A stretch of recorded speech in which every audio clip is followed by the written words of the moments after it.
बंडखोर, विद्रोही समाजव्यवस्थेविरुद्ध एल्गार पुकारणारा लढवय्या कार्यकर्ता कवी.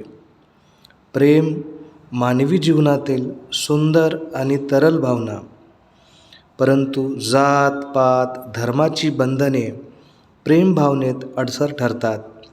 तरीही प्रेमाप्रती श्रद्धावान असणारा कवी नामदेव ढसाळ. ढसाळांची एक कविता, कवितेचं शीर्षक आहे विनती जाधव. या कवितेला स्वतःचं अस्तित्व असू दे. जरी असलो आपण एकमेकांसाठी त्रयस्थ, हातातील जगताची फुलं कोमेजून न येणारं वय होतं ते.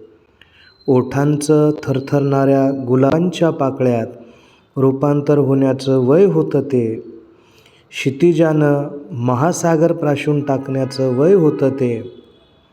तरीही हा सारा अनुभव अस्पृश्याचाच राहिला. जे काही घडायला पाहिजे होतं ते या जन्मातच. ज्या स्कूलमधून मी आलो त्याच्या सिलॅबसमध्ये पुनर्जन्माला जागा नव्हती. ना तू ज्युलियट होतेस ना मी रोमिओ. तरीही आपण एका व्याकुळ प्रेमकथेतील पात्र होतो.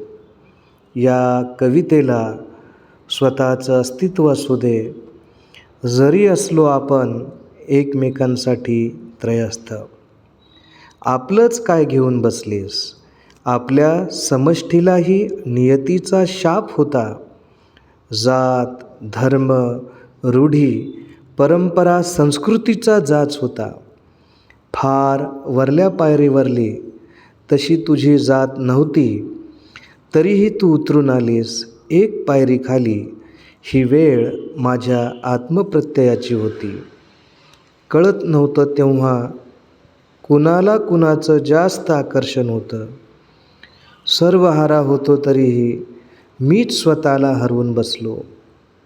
या कवितेला स्वतःचं अस्तित्व असू दे.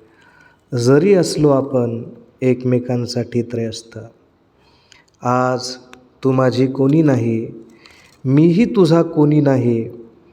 आता जातीपातीचं अवडंबरही नाही.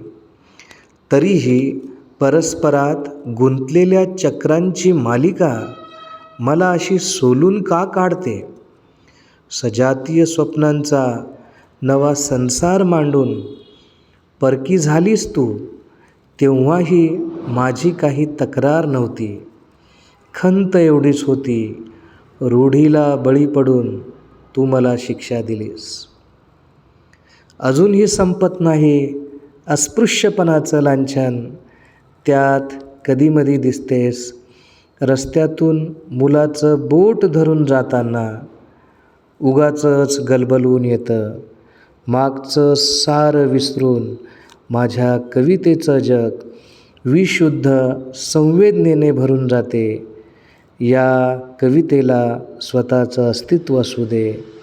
कदाचित यानं माझंही होणारं अधपतन थांबेल. या कवितेला स्वतःचं अस्तित्व असू दे. जरी असलो आपण एकमेकांसाठी त्रयस्थ.